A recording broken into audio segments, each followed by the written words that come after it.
So as a reminder, we're going to try to use the framework that Hannah presented in terms of specific needs or barriers and then influencing factors to have a little bit of conversation about where we are and where we can go. And again, as another reminder, for example, there's a table up here with the need or barrier of time, training, mindset, knowledge, and capital. So these are the 5 needs or barriers up here. And the table, use the table just to gather. You are then going to move to the wall pretty quickly where there are post-its up for each of these topics, each of these needs. So just use the tables to gather around the topic. So time, mindset, training, capital, and knowledge. And then there are also influencing factors of farm size, farm type, region, and market further back. And again, each of these 9 things have post-it flip charts on the wall. We also have a section that we're calling wildcard. So if you come up with something that you think doesn't fit, it doesn't stick with any of these existing themes, that's a place to put it. Clear so far? And there's a sheet for each in the back. So there's a sheet for what are we missing about needs and a sheet for have I overlooked any influencing factors. And I just want to say, as we go through this, definitely try to think outside the box. Try to think about any situation you've been in where, maybe you've helped a grower find an employee, or you've helped figure out a different deadline structure, or just think about ways that that you've seen these challenges and successes both work out that might not be included in a literature review, for example. So to get us kicked off, and because I see a couple tables I still need some population, who can identify a novel training success?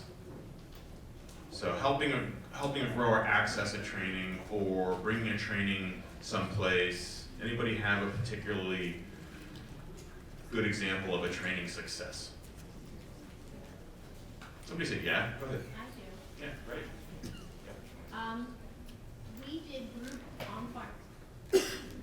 We did group on-farm readiness reviews at Penn State Extension, and we did not advertise it. It was in the plainclothes area, and we just did a word of mouth.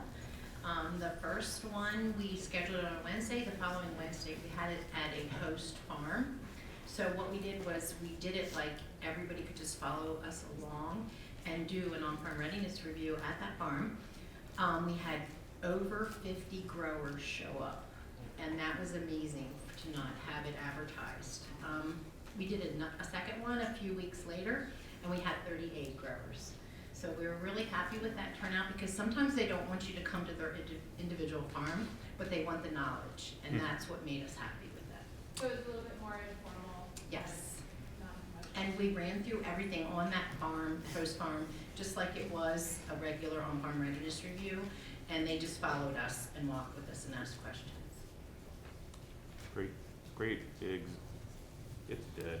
Great example. Thank you. What about, for example, a knowledge challenge that somebody's aware of?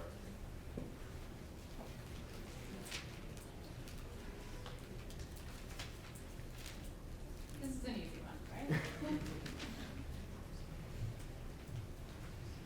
Well, we worked with a grower who wanted to know if they raised their own grapes and then sold it to themselves to make wine, if that counts as produce sales. So that's a knowledge issue we didn't know and had. Great. So those are 2 great examples, and that's kind of what we're looking for, again, along the lines of the needs of areas that we've identified: time, training, capital, knowledge, and mindset, as well as the 4 influencing factors of region, market, farm size, farm type. And then again, if you have have something that you start discussing at your table and you realize, it doesn't fit with any of these, we want to know that too in the wildcard set. So what I'd suggest is let's take 10 minutes, have some discussion at the tables around the topics you have. We could use a few more people at capital and time, I think, if anybody is flexible with their alignments. If not, we're counting on a few people to do a lot of work. That's okay. So we'll take 10 minutes and we'll start with successes. So start with successes and we'll regroup. All right.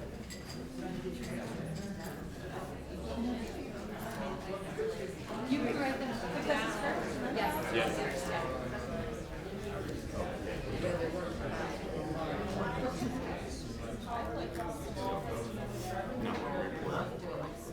I'm not sure. Something to do with time.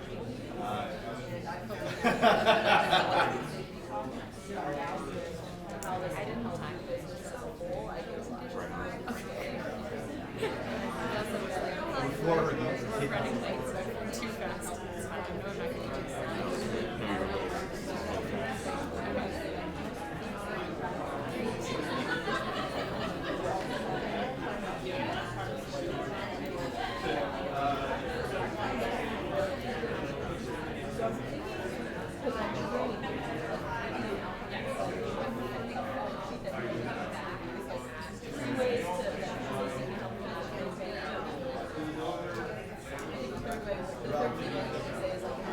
So the something that in the talk made me think about right? Because there and borrow from my experience in restaurants, right? There's tons of stuff that has to be done. But at the end of the day, or at the end of the shift, and that means it's even right? So somehow so much time. There's more than enough. They have more things to do. They have time.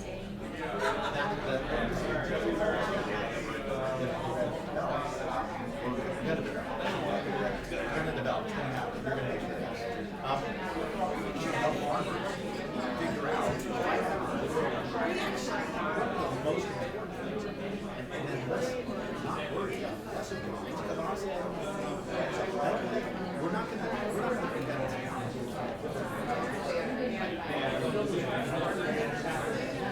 To get the biggest bang. That's priority. Yeah. I don't know how we're going to give them more time. It's only well racing. Find a result.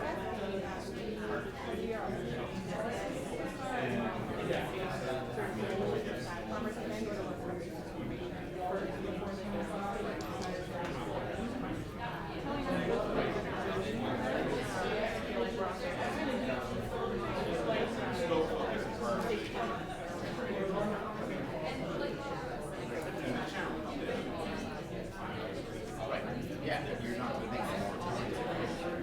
Yeah, you could provide more training, you can use knowledge, you can provide capital. Well, that's the other piece of this.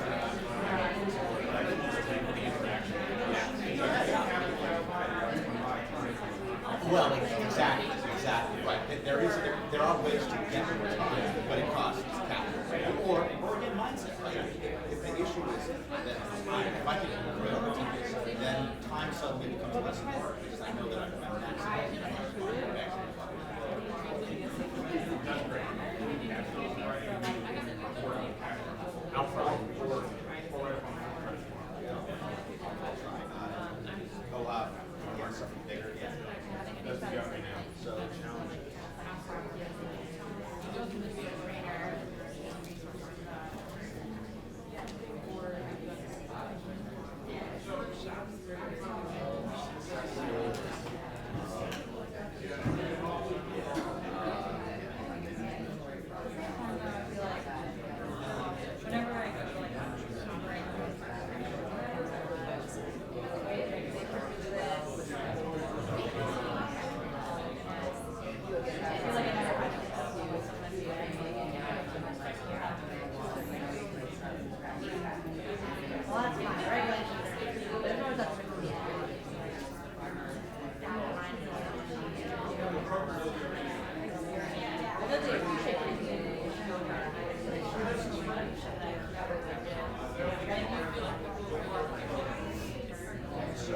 recently talked to a girl, I can sit, I can call and wait for my ear, go to to water, to regulations, to money, the whole nine yards of it. You know, and he wouldn't even let me, he just wanted a rant. To what the government did for 20 years. Exactly. Every grievance you could think of, I had to hear.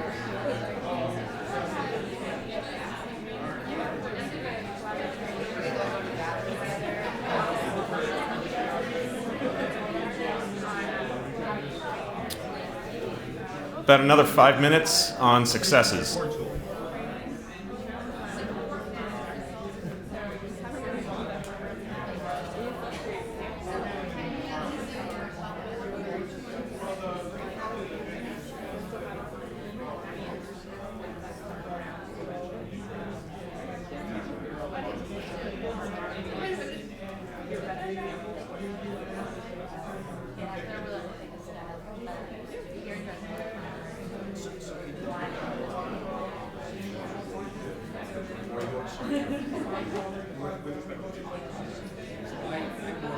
Principally on the certification side.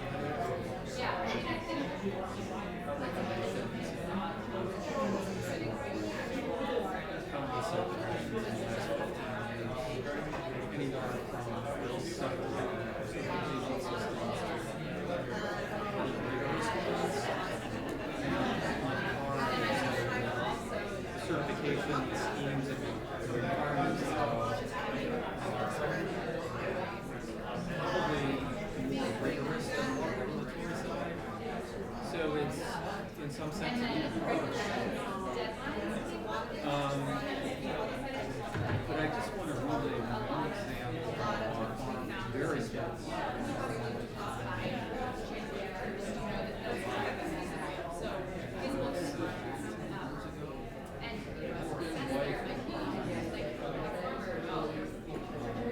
market access to certification from the get-go. Why do I have so long story short, spent 3 months helping them. That remote. Audit schedules, audit. It was husband and wife, and afterwards the husband said, you know, I really learned a lot about my operation. Well, but here's the thing. Kind of taking on Well, guess what? Now, the benefits of the operation. And I can say, sort of that. About 2 more minutes. working in which is a fairly large process. And in some cases, to get certification systems in place, it's a rare occasion if the owners don't say, no, I just want to. So I think the whole thing about the mindset is that the barriers up front,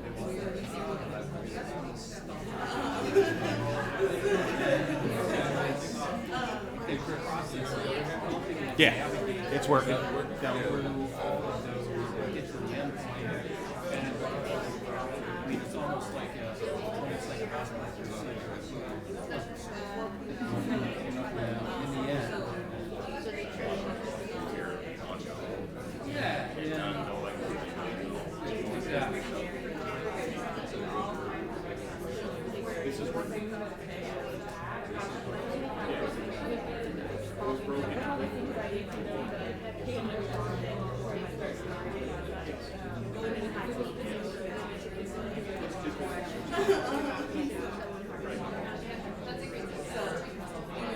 Yeah, I primarily. I also conduct audits as well. And I have the same thing. Consulting. Yep. That's correct. It's all the same stuff. What you're this one has we got into this implementation.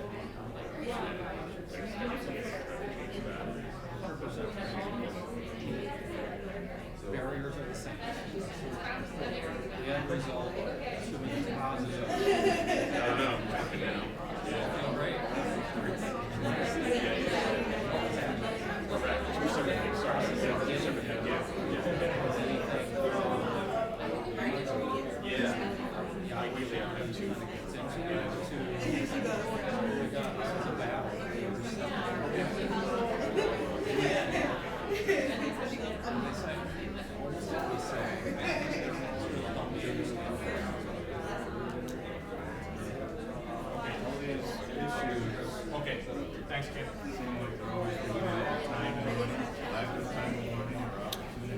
All right, let's regroup and talk a little bit about some successes.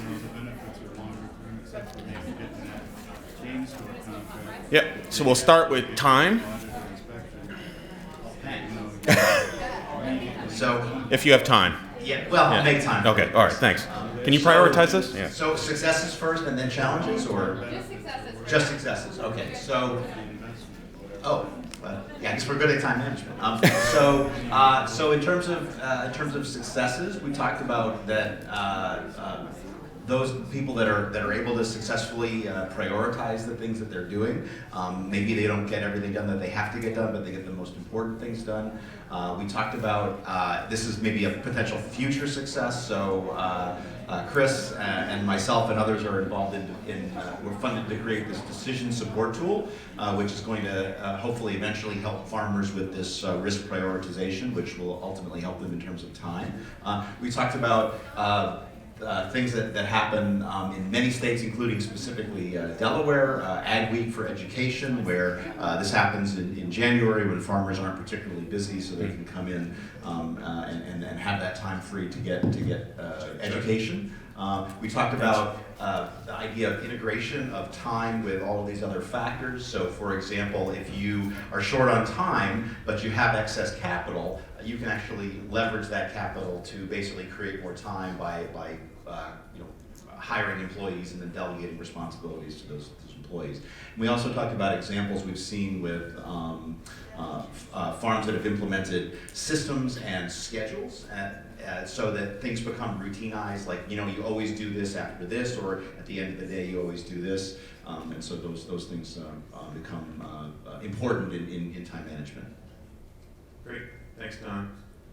Move on to. And I'm happy to write as we go, so you don't have to get up and write all of your answers on your sheet. I can, as you report back, I'll just make sure we have everything captured. So let's do training successes. Just real quick, are there other from the rest of the room, any other successes, examples of successes relative to the need for time or barriers finding time? Great.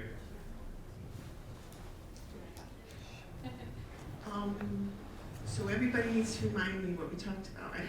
So we had a really, actually very positive discussion, I think.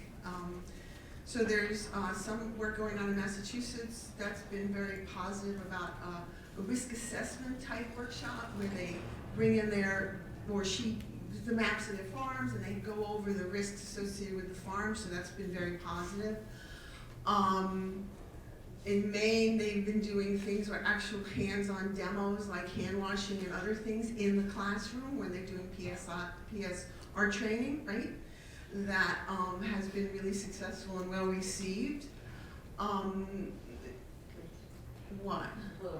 Oh, let's see. Okay, and they're also doing some glow germ to show how stuff that most extension type people sort of are really familiar with.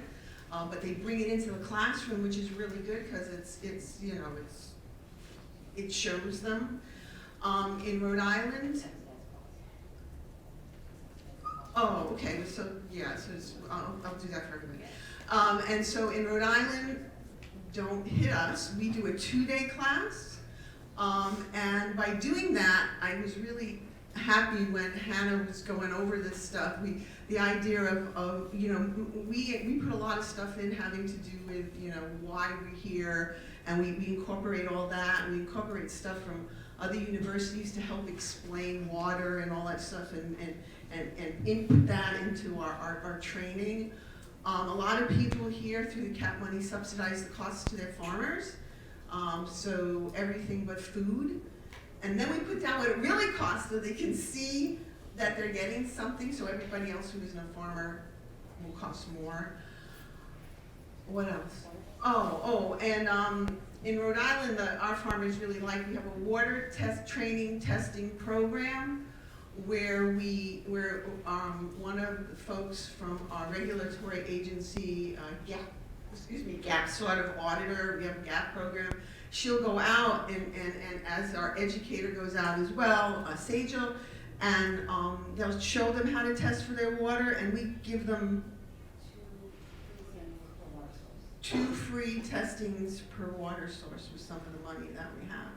They really do like that. So so those are some of the successes that we've had. So, I'm sorry, what was that? Oh, in New York, as part of her second day, I'm sorry, as part of her second day, they do a food safety plan writing for those folks who are interested in doing that sort of thing, that the folks in New York really liked as well. that's great. Thanks, Lori. One of the things that came out so far for me, both with time and training, is you both referred to capital. And so there's an interplay. It's right on as far as I'm concerned. I mean, we're kind of thinking about these as independent things, but there obviously is a lot of dependence between them. Thanks. Capital? Yeah, Or, does sorry. anyone have anything else to add to training successes? A story you'd like to share or anything? Okay, let's do capital successes.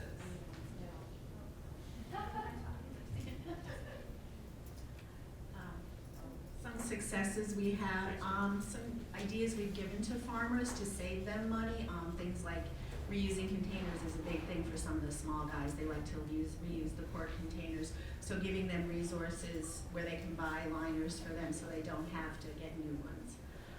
Also, there's some places where there are 2 growers near each other and they can share the cost. They have one well, so they share the cost of testing that water. And there are places where they're sharing equipment, some like bean haulers or things like that. They bring them in there and share equipment. Along those lines, did you talk about shared purchasing, like buying higher volumes Bulk. as a group, bulk buys? Yeah. Yeah, that's something we've discussed too, so. The FDA funding for the hand wash stations, things like that, we're talking to them about, because that's something, they think it's very complicated when you say, a temporary hand wash station, but I came from the restaurant and we did a lot of fairs, so I have a lot of different ideas on that, so that is saving them some money there too. Great. So that's FDA funding through your state cap? Yes, It's going into hand washing stations? yes. Great. And well caps, things like Yeah. that. Right, that Jeff presented on yesterday, right? I'm catching up, thank you. Other capital successes? I'll highlight 2 that I'm aware of. One is the Massachusetts CQP program offers some equipment support capital for that program, as does the Vermont Produce Safety Improvement Grant, PSIG. So these are state-specific programs that are actually a competitive grant program for growers to access capital specifically for produce safety improvements. We have one like that in Pennsylvania too for capital improvements and low interest loans, things like that. The other thing I'll say on the capital piece is there are actually a fair number of USDA programs that go, in my opinion, underutilized. One of those is the Food Storage Facility Loan Program. Very, very low interest loans through FSA specifically for a lot of post-harvest upgrades. So it's a co-management opportunity for produce safety, but also for market access and efficiency. What is it called, Chris? FSFL, Food Storage Facility Loan Program. I want to make a clarification on those hand washing stations. That's for a specialty crop grant. Okay, thank you. So the funding for the hand washing station is a state specialty crop block grant, not FDA cap. Thank you. Mention of any specific manufacturers does not indicate preference. Also, to go in with yours, the FSA loans, that's under USDA also. Right. And then there's also EQIP, you have a cost share too. Yeah. So the food storage facility loan program is a USDA program. There's also the USDA NRCS EQIP program. There's some talk about trying to roll produce safety opportunities into EQIP as a co-management opportunity, considering food safety as a natural resource. Well, drainage can be under Yeah. EQIP right wildlife fencing, even some irrigation upgrades can be or exist under equip. So it sounds like there are a lot of different programs with a lot of different funding. Do you have successes about creative ways that you've connected growers with those funding sources or programs? Because I think, just knowing that they're out there is one thing, and then actually accessing them is another. Yeah. All right, so for example, we have a grower that they're doing washing of produce in an area that has bad drainage. Oh, I can't just be loud. Okay, so we have a grower that he is washing produce near his barn, and it's causing drainage and also where they're packing. So I brought out NRCS, and so looking at their perspective, it was a drainage issue and sediment, but with us, it was a microbial walking into the packing. So we're doing equip with a concrete pad, and then they're also putting a separate concrete pad so we can just install his washing produce station right on top of the concrete pad. So we're in Delaware, so we've got him signed up for equip, and he's also minority, so he could be under the 90% cost share instead of the 75%. And then also we're going to our local conservation districts to ask about cost sharing on produce or washing of produce stands. Which if they did a specialty project, then NRCS doesn't have to have the specs for the station. So there's lots of programs you can use and interact with your other agencies. That's a really good example of maybe reframing a problem to access a different funding source. Yeah, nutrient management solution can also be a produce safety solution. Yeah. That's great. I was going to call you out, so Oh, you're going to say what I was What were you gonna say? I was going to say that CISA and probably other organizations will help farmers actually write the grant applications, and so, sorry, I took your thunder, but. No, I like compliments, so I was asking you. I was gonna say the same thing, that I wanna emphasize partnerships with nonprofits and other ag service providers. So I looked just before I came down here at our last specialty block grant, which was funding outreach in partnership with MDAR and UMass Extension. And of all the farmers, I just looked at all of our counts of who we helped. About 90% of the farmers we helped just write grants for MDAR's food safety improvement program. Awesome. So, Awesome. yeah. And that came up, I think, in Clara's presentation, grant writing support, wonderful. Warren Capital? Okay. Let's do, can we keep doing needs? So can we go over to time? No. That is knowledge. Thank you. Yep. Knowledge.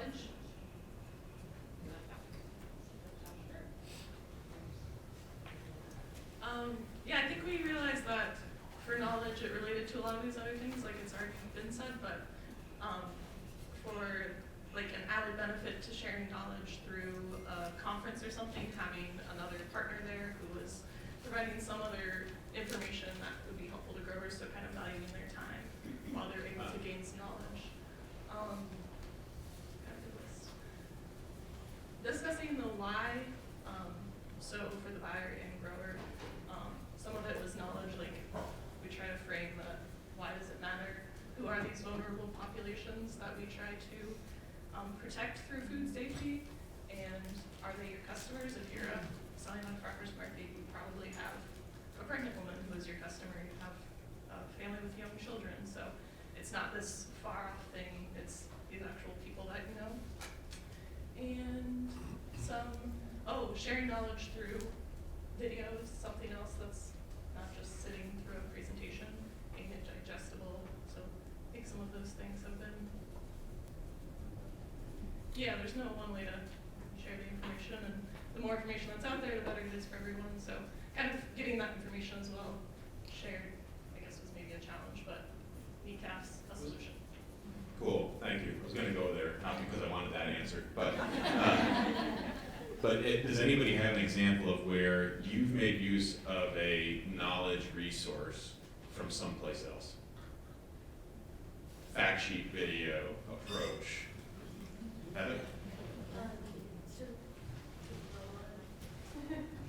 Vermont Agency of Agriculture created this online series of questions, and you answer them, and based on your answers, it tells you where you most likely fall under FSMA. So we took that idea with permission, and we adapted it, and we've got like 3, and they're on our website. We use them in classes interactively, and then people can access them whenever they want. And they've been getting a lot of hits, and we think they're also probably useful for people who are planning to make a change in their operation, and they're trying to figure out, like, what is that going to mean for them in a regulatory framework going forward. Thanks. Other examples, Justin?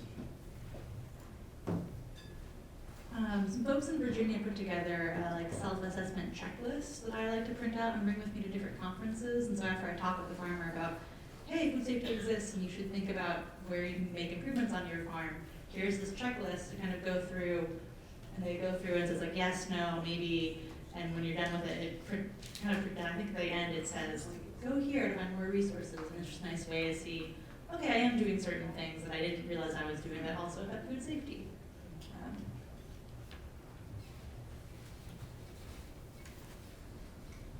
Meredith and then Lori, I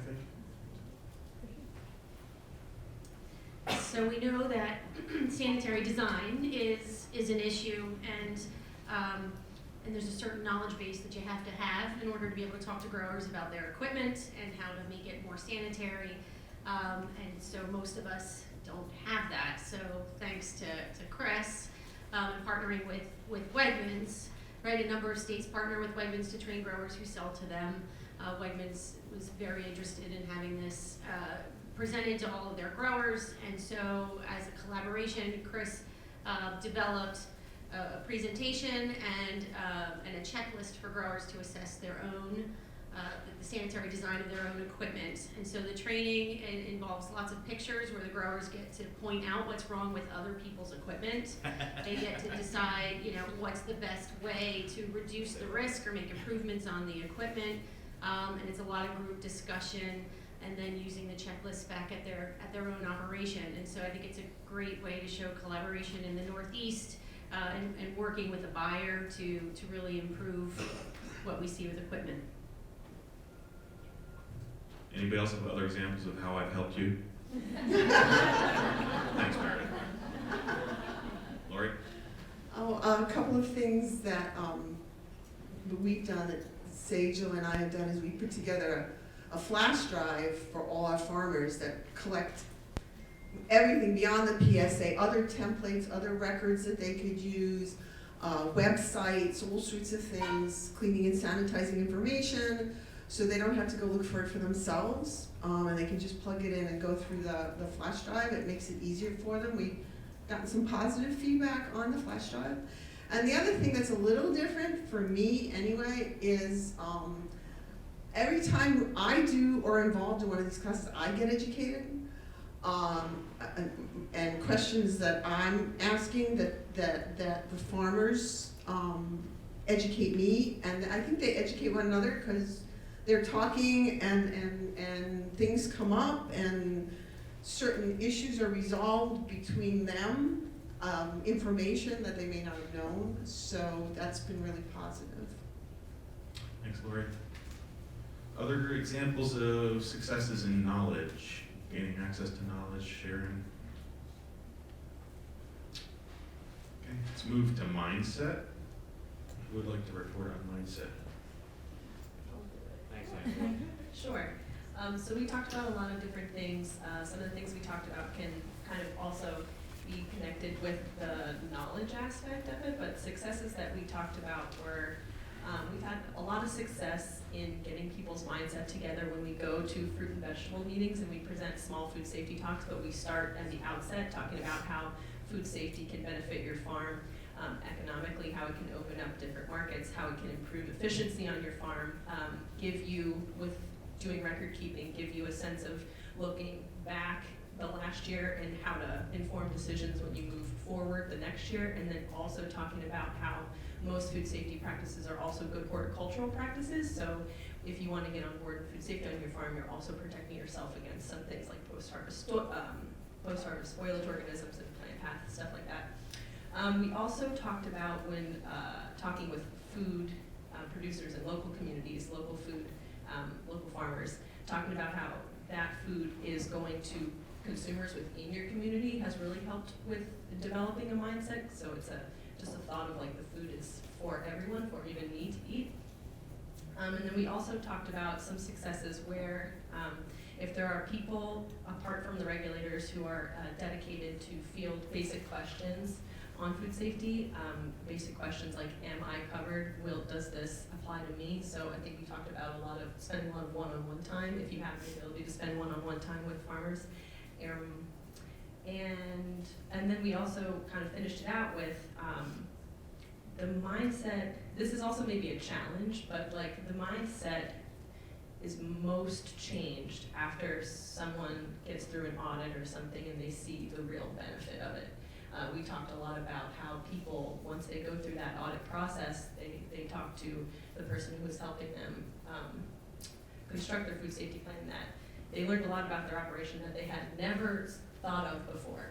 So the benefit is you learn a lot about your operation, but I guess when we start talking about challenges, that's not an immediate benefit.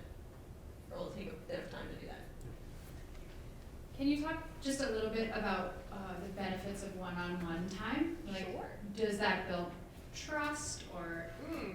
That's a good one. This was my example. I guess I'm making this up on the fly, but like being a trust gatekeeper. So going back, I must be the partnership person today in the session, and going back to the concept of partnerships, that there's so many other organizations that work with farmers that have no association with rulemaking or regulation, and so are already placed a little bit higher up in building that trust, but can be your biggest allies. So bringing those people into training, so I got the opportunity to go to a couple of PSA trainings and be an advocate for produce safety, produce safety rule, or FSMA, or state-related compliance to certain certifications. And so I'm able to, with that trust gatekeeping hat on, talk to farmers in a different way, get them more excited about those things we're talking about that change people's mindset. And then I was just going to mention, we had talked about kind of bringing farmers in to talk about, if you can find a snarky farmer, to talk about why they chose to implement food safety practices even though they were skeptical about it. That's the biggest way to change the mindset, I think, is everyone's a little skeptical, but if there were benefits that they hear about another farmer, it's beneficial.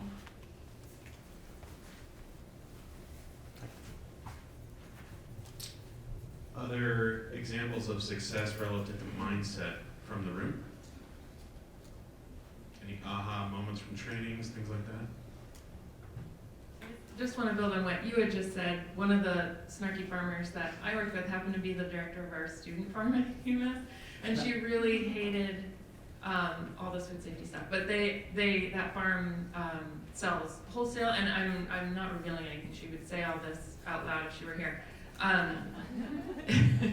But so she had to go through the state audit program, and is a real convert. Has really said that going through that the plan building again helped her really learn a lot about the farm. But importantly, there's a new batch of students every year, and particularly the students that worked on building that farm. But she's really building the plan. I mean, got really involved. But now it's a big part of that curriculum for the student farm.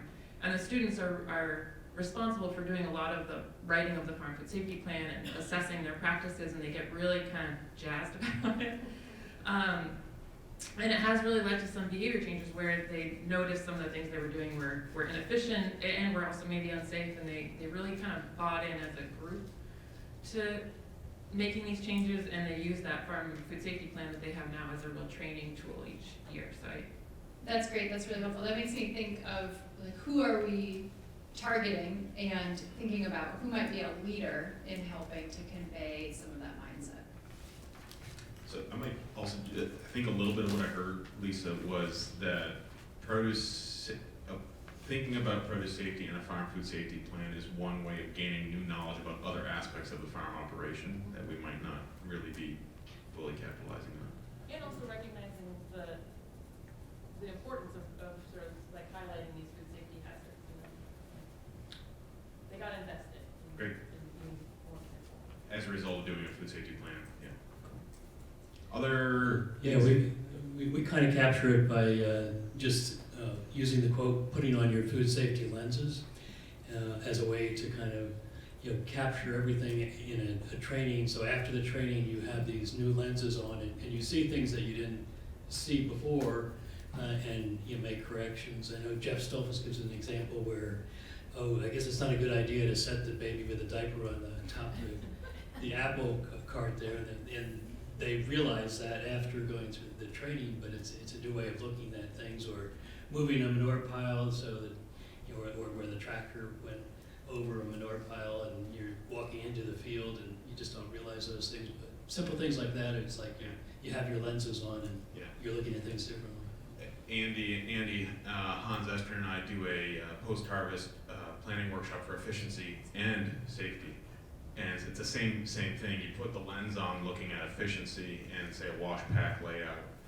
And when you start thinking about flow of people, product, water, and waste in a wash pack from an efficiency perspective, the safety aspect comes along with it. It's all single flow in one direction, keep hazards away from product. Another way of doing it. It's great.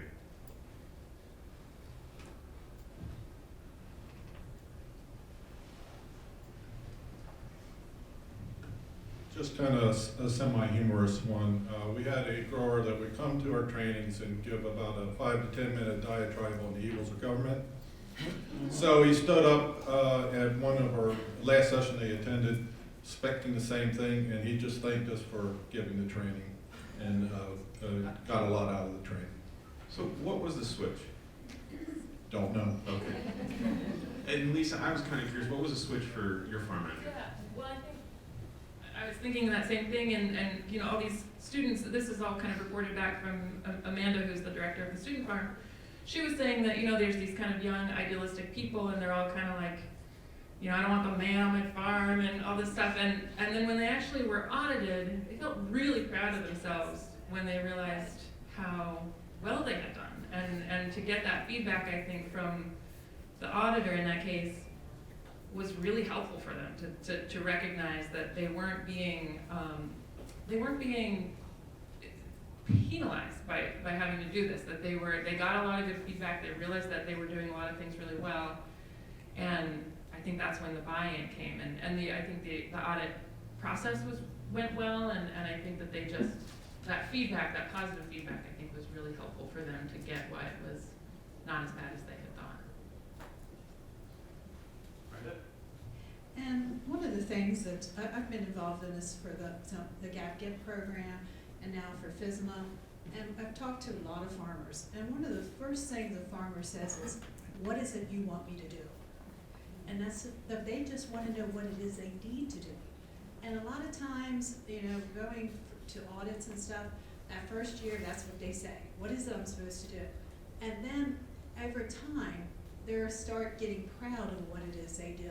And they start saying, hey, look, come, this is what I did because I saw this could be a problem. So it's an investment of time. It's an investment of them getting to know you. So if you just come out and you let them know what it is that you do need to do and how to, possibly get there or guide them in the right way to get there, you will find that they will be very proud of what they do, and they will, come forward and show you that on down the line of what they've done.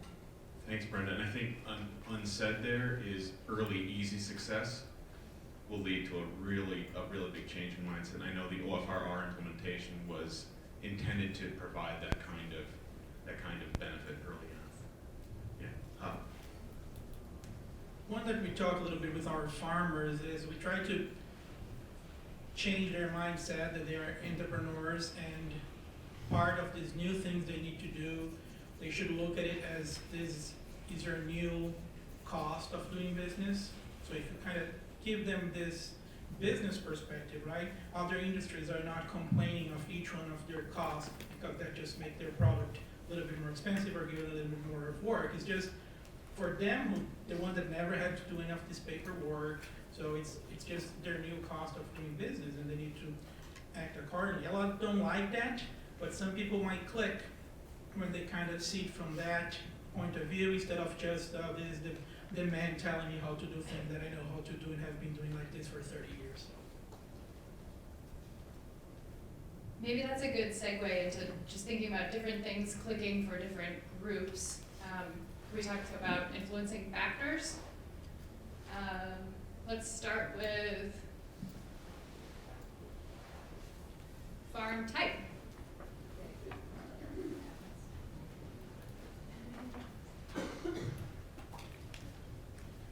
I was trying to write them down, and I think I only got 3 out of 4, so somebody will have to jump in at the end. But some successes, farms with enterprises that have already been regulated pre-FSMA have sometimes found it easier.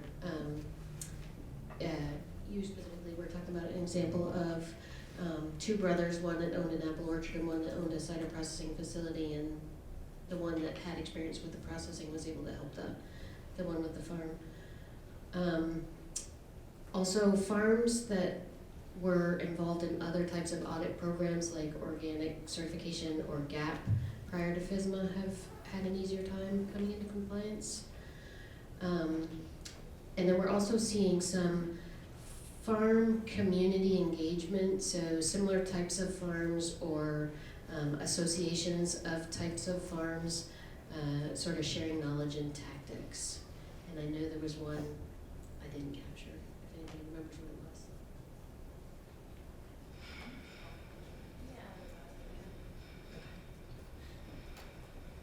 was. Other examples of successes that sort of point to the influencing factor of farm type on needs and barriers.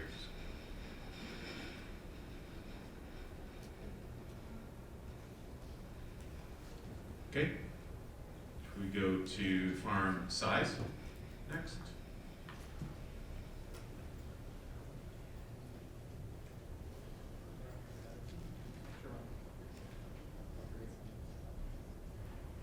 So we have farm size. I think farm size is kind of unique because it kind of touches upon a lot of things in the red.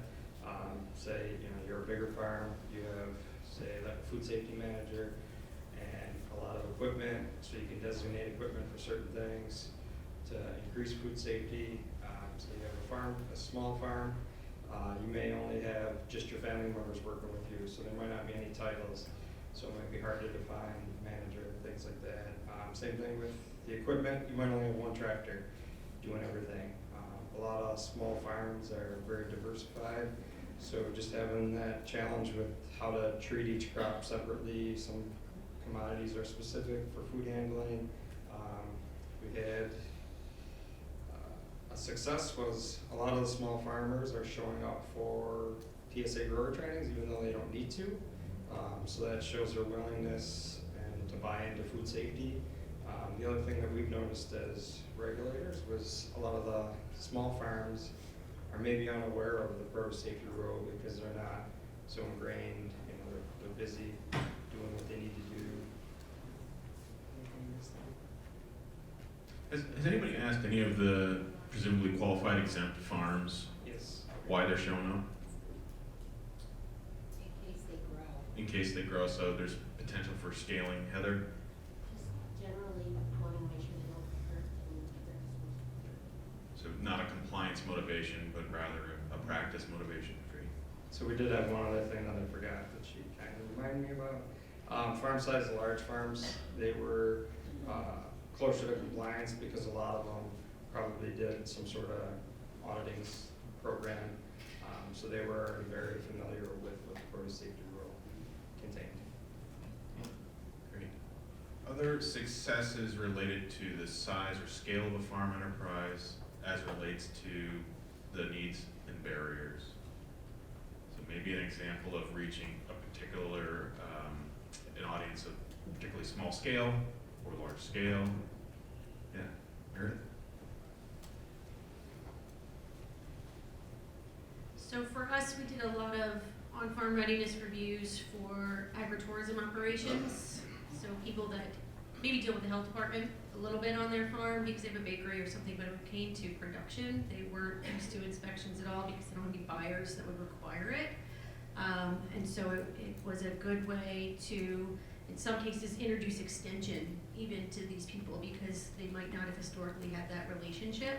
And so, you know, we saw with some of the readiness reviews that there were a lot of practice changes in between the readiness review and then having their inspection because there were over $500,000 in sales. And so it was nice to see just inclusion into the extension community, these people, but also the changes that they were making. Is there a mic over there? Pass it behind you to Wendy. So I'm just thinking about farm size and thinking on the large size side, and we're often doing inspections and what we're being with FDA of very large farms. And so on very large farms, you're seeing contract harvesters, you're seeing multiple different entities involved in the operation.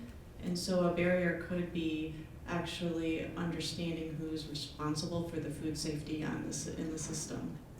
So just okay, so that's more on the challenges side? Yeah. Yep, thanks. So identify on the benefit, actually being able to identify all the different groups and would be, you know, that, identifying all the different groups would be on the, I guess, are we looking at the benefit side or the success side? We'll take anything at this point. Yeah, success. But, yeah, so, what are those boundaries of roles and responsibilities and what do the interfaces look like? Great. Other possible successes related to farm size? Okay, how about market? Touched on this a little bit already with some third-party audit type stuff. Right, so we'll continue on with that. There have been a lot of successes in the region with doing workshops on how to develop farm food safety plans and meet GAP audit requirements, starting with USDA GAP, going into Harmonized Plus, and GFSI standards. We have people, I did a lot of food safety plans, writing plans with farmers initially when I started. So that one-on-one, getting out on farm, going through the whole farm, and then writing a plan, that's been very successful as far as getting people into markets that they want to get into. We have had partnerships with some nonprofits that will provide planning assistance to farmers, so that's worked out very well. A lot of one-on-one on how to get into certain markets with food safety as part of what we talk about. Same with on-farm visits and improvements to get into certain markets and to meet buyer requirements in particular. So certain buyers will have certain requirements. We have beginning farmer programs where food safety is a part of what we train to. Again, helping folks to get into those initial markets. We've done training with farmers markets. They'll actually have a requirement for their vendors to have food safety training to sell at those farmers markets. Let's see what else. How to meet market requirements to sell to the government. That's been something that we have had. We did one of our initial farmers that we had talk about food safety plans probably about 10 years, gaps about 10 years ago.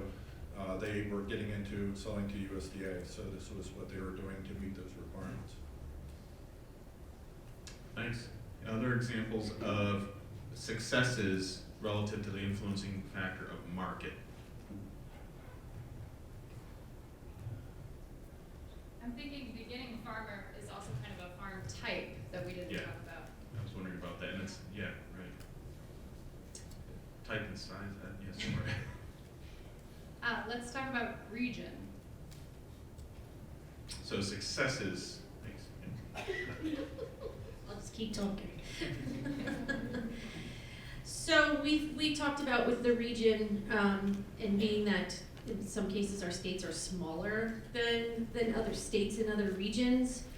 So I know in New Jersey, the way we do our PSA trainings, growers don't have to drive more than an hour to get there. So that's an advantage based on the size of the state and the region.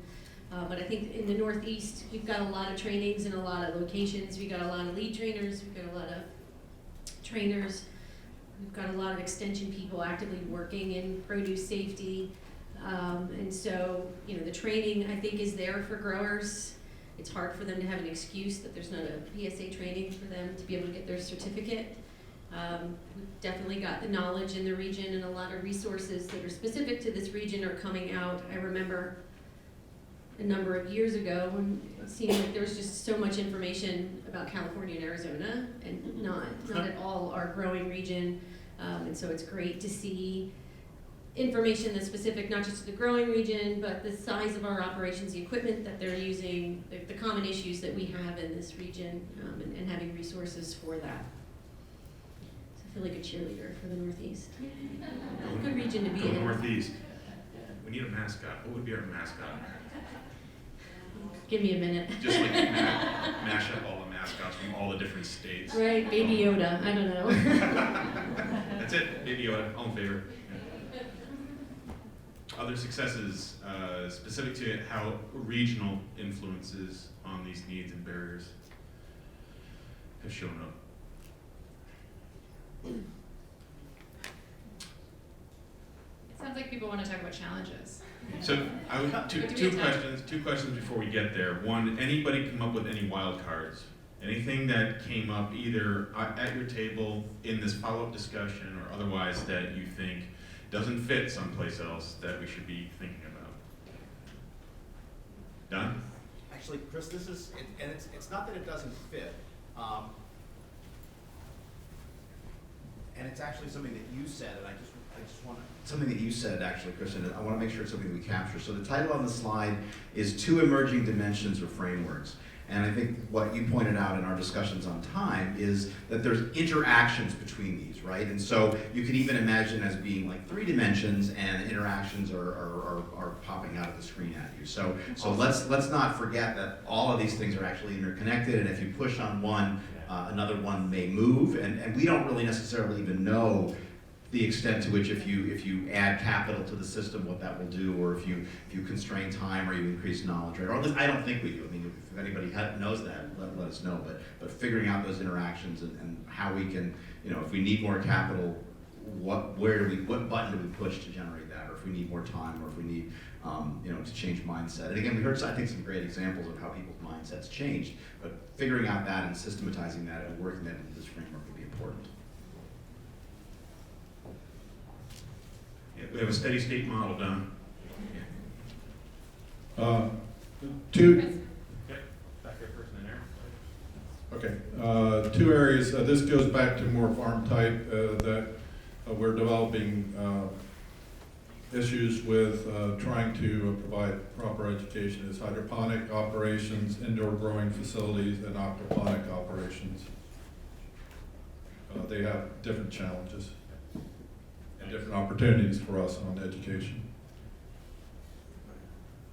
A wild card that might fit into training and knowledge, I think, is outreach. We're still encountering farms that, are appearing to be reached for the first time, about food safety, FSMA, and it's a challenge to reach some of these,